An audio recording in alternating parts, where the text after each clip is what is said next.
So you should already have your vocab notebooks out and open. And now open your books to page 152. So you're just drawing a line underneath the primary and secondary sources vocab and writing today's date, March 10th, 2021. And then we're starting with, what number? 11. Number 11, which we don't know yet because we're going to read first. I'll put everyone back in.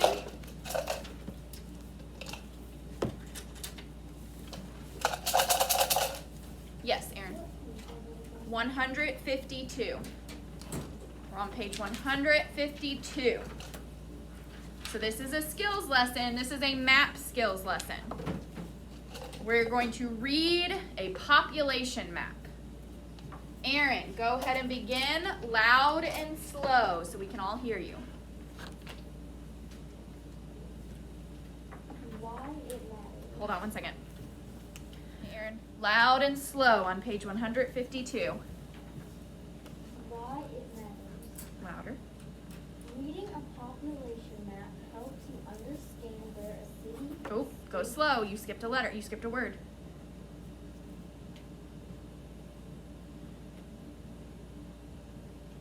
Reading a population map helps you understand where in a city, state, or country people live. Okay. So that's why we're doing it. A population map shows the population of certain areas. What is population? What does the word population mean when we're talking about social studies? Zadie. The amount of people that live in a place. The amount of people that live in a place. Sorry, I can only see the very top of your head. Can you tilt it so I can see at least your face? And what's your question? Or did you want to answer that question?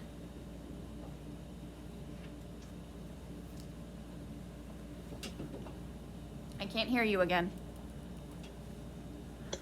Oh, there. Now I can hear you. On the, what page are we on? 152. Oops, I forgot that's already going.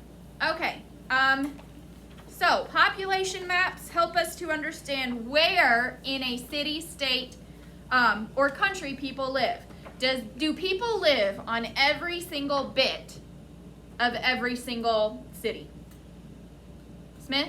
No. No. Do people live in this school? No. So that means a population map would show that nobody lives right here in this area where this school is. What about everywhere in a country? Do people live on every single bit of a whole country? Think about it. You don't have to look at your book. You should know this. Colin? No. No. Think about where you live. How far is your closest neighbor? A long way away. It's not like here where you have a house, then a house, then a house, then a house. So, less people live where you live than who lives in Midtown? Let's see, I know Lena lives like right down the street. You have neighbors right next to you, right? So that means more people live in the part of the city that you live in than where Cullen lives, because Cullen's neighbors are really far away. So a population map is something we can look at to tell us, hey, a lot of people live in this place, but not many people live in this place. Yes, quickly. I live in Westwood now, and they're like, so houses like. Yeah, so there's probably a lot of people all around you. Like, there's not really the houses that are like just. Yes. Close. Well, it's like, think about the city of Memphis. The houses are all, like when you're in the city, the houses are all really close, right? Unless there's like businesses and buildings, and buildings for businesses. But then if you go out to the country, like where Cullen lives, or even where Zari lives, there's not as many houses. Zari, I know that you have houses right next door, but think about all that area behind you. There's nobody for a really long way back behind your house, or back behind the people that live in front of you, right? So even if you live in a neighborhood in a rural area, there's still not as many people in that whole area as there are in a city or an urban area. Okay, read next. Mason, loud and slow. Or did you have a question really quick? What's your question? Canada is really big, but only like not that many people live. Yes, so that's a good point, that Canada is really big, but not many people live there. So if we looked at a population map of Canada, I'll tell you what that would kind of look like after we talk about this one. So Mason, go ahead and read. The map on page 153 is a population map of the United States. It uses colors to show population density. Confidence. You have it. Say it with confidence, though. Not like a question. No, you said it right the first time. You said density. There you go, but say it with confidence, so no question. Start that sentence again. Say it with confidence. The map on page 153 is a population map of the United States. It uses colors to show population density. There you go. Population density is a number of people who live in an area of a certain size. So, number 11 is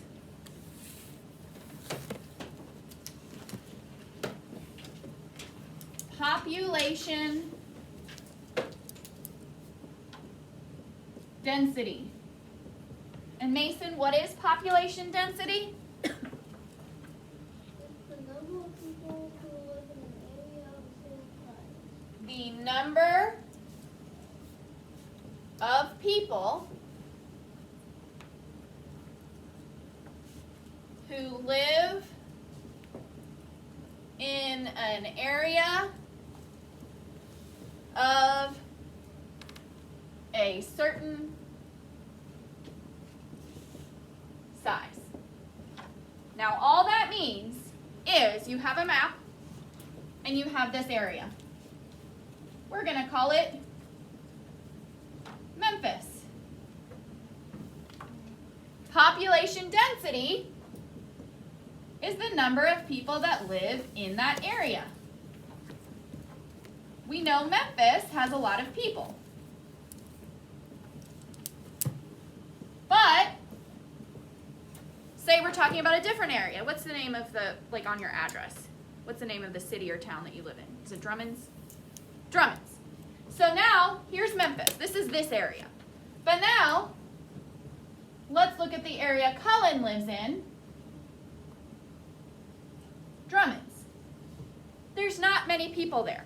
Now you might have like a little downtown area where there's houses like closer together. So like, okay, here's some people that live all right near each other. But the rest of it is like that. Seems about right. So that's population density. Which area, Memphis or Drummond's, has a higher population density? Class. Memphis. Memphis. It's bigger. Higher is bigger. So that means Drummond's has a what population density? Kingston? Lower.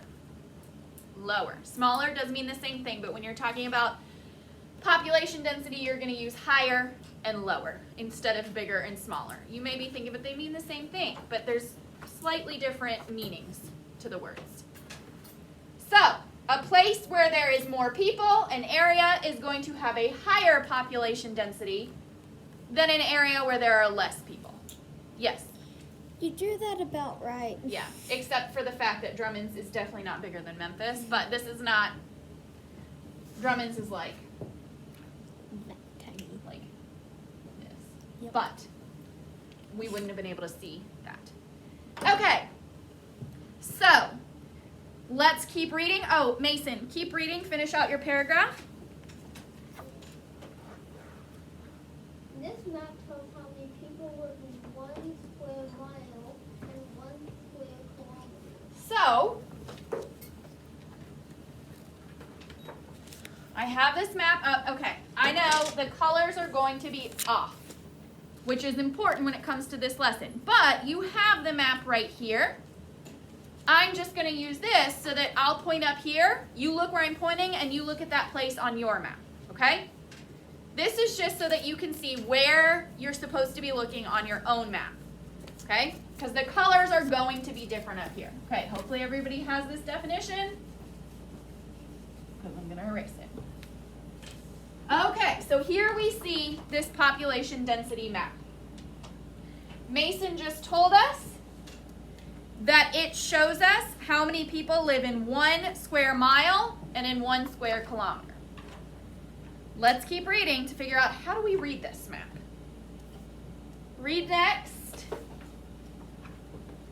Lena. To find the population Density. to find the population density of an area, look to see what color that area is on the map. So, the colors show us what? The colors show us the difference in what on this map? On this map, we use the colors to find the difference in what? Zadie. The difference in the population density. The difference in the population density. Okay? Keep going. Then look at the map key to find the color.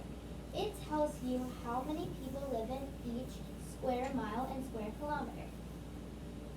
For example, the area and new Not and. the new area around Newark.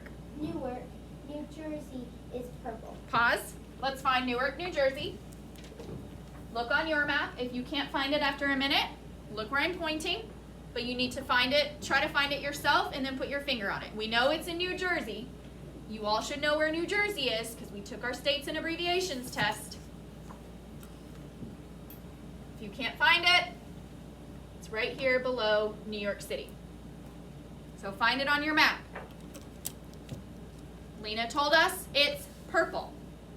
So that means we have to match it to the purple on the key. Lena, keep reading to tell us what this key means. The color means that more than 500 people live in each square mile of that area. More than 200 people live in each square kilometer. Okay, I don't really want you to worry about kilometers. Kilometers are just smaller than miles. But people in other countries use kilometers instead of miles.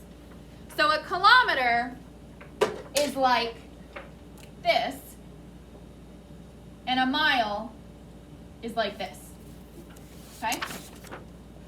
So that means there's 500 people in this big square. 200 of them are inside this small square. Okay, that's what that means.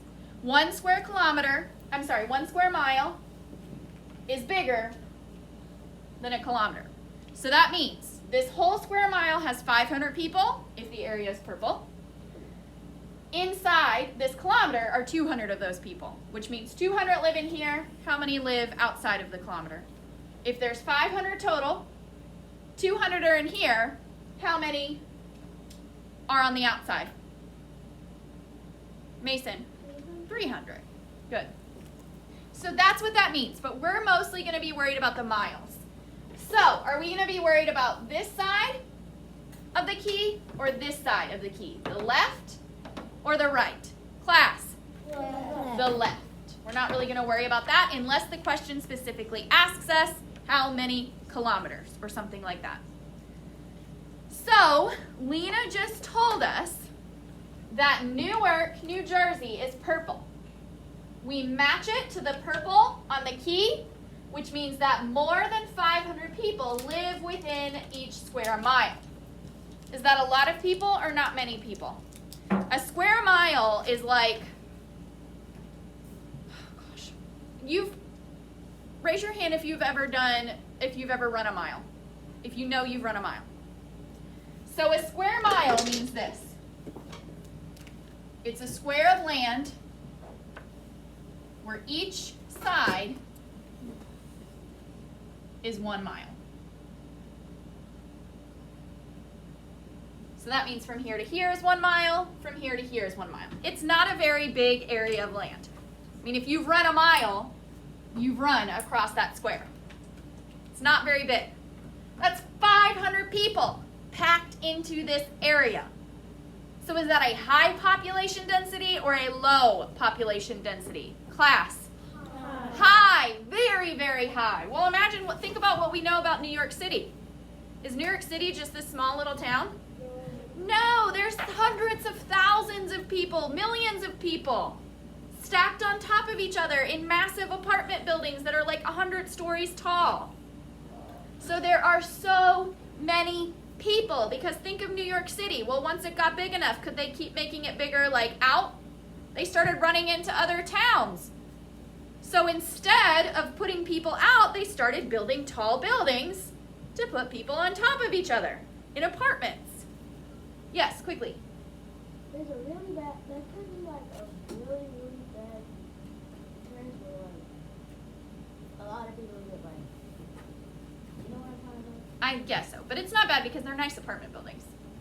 You know, like everybody gets like, But there is a lot of people, which makes things a lot harder. It makes traffic worse. It makes it harder to get a good dinner at a restaurant because there's so many people already there. So yes, Newark has a ton of people. Notice all the purple areas. Look for all the purple areas. All of these purple areas surround what?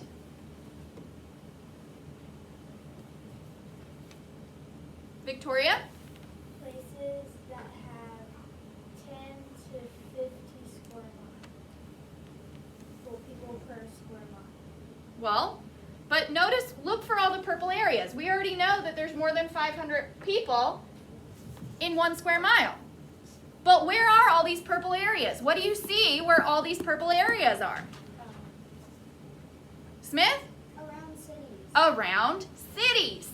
Because where do most of the people want to live? Michaela? In cities. In or near cities, where there are jobs and schools and malls and movie theaters and restaurants and hospitals and things like that. But then as we go down this key, the population density gets less. So first we have the highest population density, all those purple areas. That means more than 500 people live in those purple areas. Then we have this reddish color. That means 250 to 500 people live within that square mile. That's still a lot. It's not as much as the purple areas, but it's still a lot. That means anywhere from 250 people to 500 people live there. That means 300 people can live there, 452 people can live there, whatever. Any number between 250 and 500 people per square mile is going to be in the red. Then we have the orange, which is even less populated. That means 50 to 250 people live in those within 1 square mile in those orange areas. It's kind of right in the middle. Not quite urban, not quite rural. Then we have this yellow, which means 10 to 50 people live within a square mile. That's more like where Cullen lives. But then we have even less, an even lower population density, less than 10 people per square mile. It's probably like 1 family. That's when you get out to those massive farms out here where people don't live. So Cullen probably lives more in like this yellow because she does have neighbors within a mile of her probably.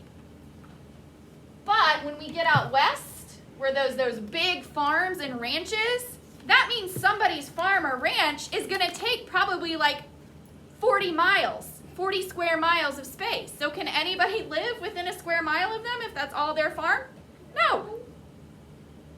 So let's look at the map and let's answer the practice questions. And then you're going to get a map of your own to practice reading. Remember, say I tell you that a place has a population density of 223 people. What color? People per square mile. What color would that area be? There's 223 people per square mile. What color would it be? Colin. It would be orange. It would be orange because it's between 50 and 250. What about 642 people per square mile? Zadie, It would be the what color? 642 It would be purple because that's more than 500 people per square mile. What if I said 0 people per square mile? What color would that be? Carla? That would be green. It would be there's green because nobody there's there. less than 10. This would also probably be someone's farm. Or it could be a forest too. Can people really live in forests without having to chop a lot of trees down? No. So it could be a forest, it could be somebody's farm, it could be the top of a mountain where you can't really live, it could be something like the Grand Canyon, it could be a park, things like that. Places where people can't live for some reason. Okay, so does everybody think they understand how to match the colors to the key? I think you guys are ready. So let's answer the questions and then we'll go over the independent practice. Colin, do you have your hand up or is that a thumbs up? Okay. Number 1, which color on the map shows the areas that are the most crowded? That's me. I'm going to pick somebody for each part. Kingston, which color on this map shows the areas that are the most crowded? Purple, because that's the highest population density.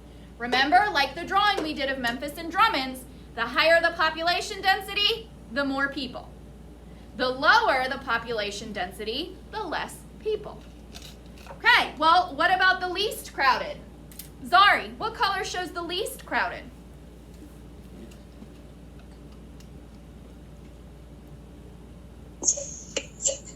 Green. Green, because that means less than 10 people live within that 1 square mile. Number 2, how does this map show that the Northeast region is one of the most crowded parts of the United States? So I'll ask that question in other words. What does this map use to show that the Northeast is one of the most crowded parts of the United States? Smith, what does it use to show that the Northeast is one of the most populated, one of the most crowded parts of the United States? It uses the color purple. It uses a lot of the color purple. Just purple? No, all the colors. It uses all the colors. Does it really use much green? Not really. Not really. But there's a whole lot of this purple, red, and orange, and just a little bit of yellow and green. Whereas if we look at the southeast, that's like Florida and where we live. Do we see a whole lot of purple like in the northeast? No. We don't see much green either, but we see a lot of yellow and orange. Now look at the west, like the whole western part of the United States. What is the color you see the most of? Class? Green. Green, which means the southwest and the west are the least populated or the most populated regions? Michaela? The least populated. Very good. And then the Midwest, kind of in the middle because it's got a lot of yellow, but it's got some green over on the western side. Okay. Girls at home, go ahead and get out your independent practice. It's that read a population map sheet. I will pass it out to the class and then we will talk about it. Okay, so the independent practice looks like this. You have a map of a northeastern state. What northeastern state is this without looking at the name? Just by looking at the outline. What northeastern state is this? Victoria. Wait, I looked at it, sorry. Without looking at it. Mason. Pennsylvania. Hopefully you did know that and you didn't just look at it because you're supposed to know these. So it's a population map of Pennsylvania by county. Notice there's no colors because this book is black and white. And would it be helpful to use colors in a black and white book? No. It would just look like different shades of gray, which some people have a hard time looking at. So instead, we have patterns. Look at the key to figure out the pattern. This diamond-shaped pattern means what's the population density? You can tell me in miles. The diamond-shaped pattern tells us the population density is what, Victoria? More than 3,000. Keep going. More than 3,000 what? More than 3,000 You can say people. people per square mile. So the diamond-shaped pattern means more than 3,000 people per square mile. Why does it say person? I don't know. That's something, when we talk about history a lot, people use persons instead of people. I'm not really sure why. I've been meaning to look into that because I see it more and more, and I want to know why, and know, should I be doing that too? But I do notice a lot of times with like social studies, like history and geography and things like that, people use the word persons instead of people. And I need to look into why that is. Hold on, let's keep going. Okay, well, what about if we have these little tiny equal signs? What's the population density in the areas where we have these tiny little equal signs? I think they're called like hatch marks or something. Ethan, look at the key. How many people per square mile in the areas that have this little equal sign pattern?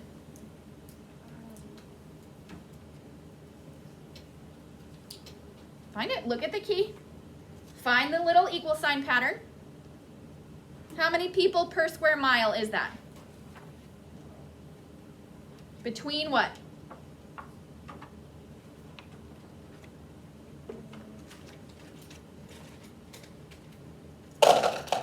Colin, I left your stick over there. Can you help him out? Yes. 500 to 3,000 people per square mile. So if you see the little equal sign, that means 500 to 3,000 people per square mile live in that area. What about the dots, the polka dots? Aaron, what's the population density there?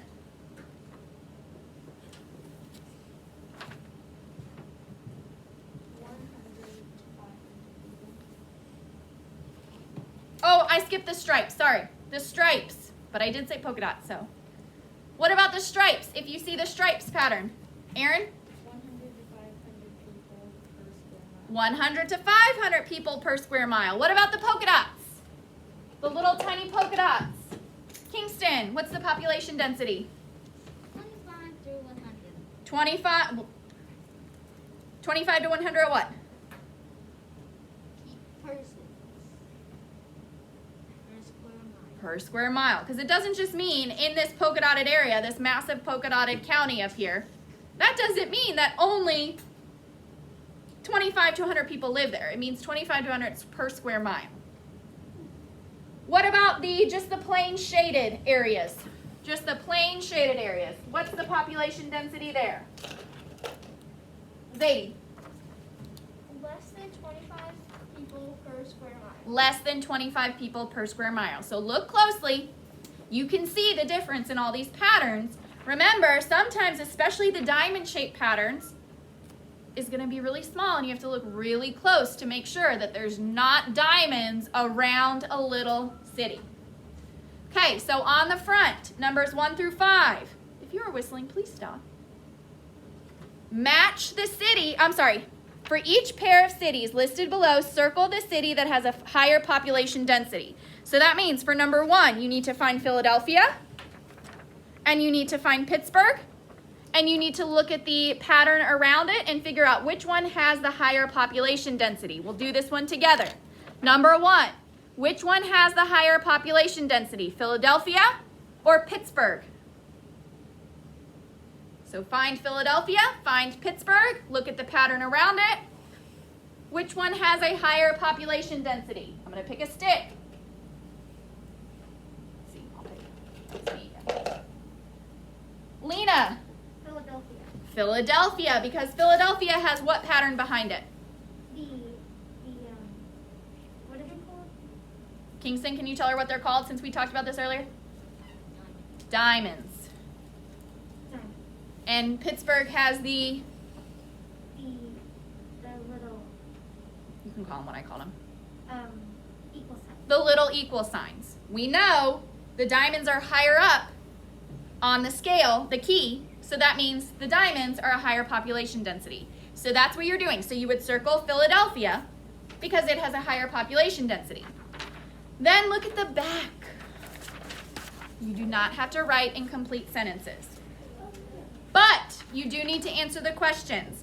Remember, if it asks about kilometers, make sure you're looking at kilometers, not miles. The only difference is miles are on the left, kilometers are on the right. So pay attention. If it says kilometers, make sure that you put kilometers. Otherwise, you can just talk about miles. Make sure that if you have to put a number, make sure you put, are you talking about kilometers or miles?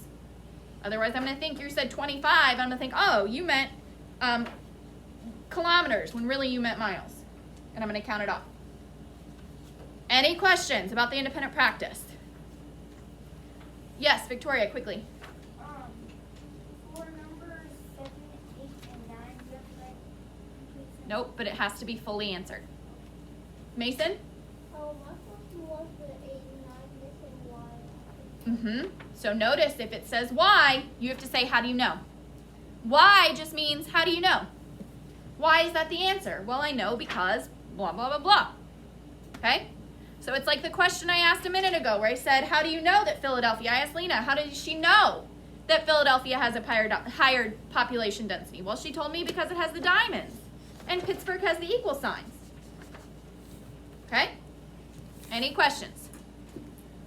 Zadie, quickly, if you don't have questions, you can go ahead and begin. Is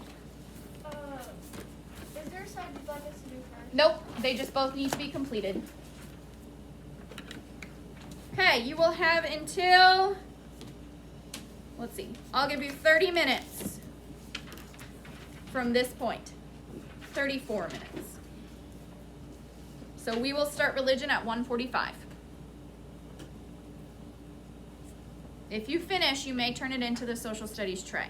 Do your best. Some of your social studies grades can majorly change based on one assignment. Do not let this assignment be the one that brings you way, way down. Make sure this is the assignment that brings you way, way up. Yes, Victoria. This is the question. You want me? Okay.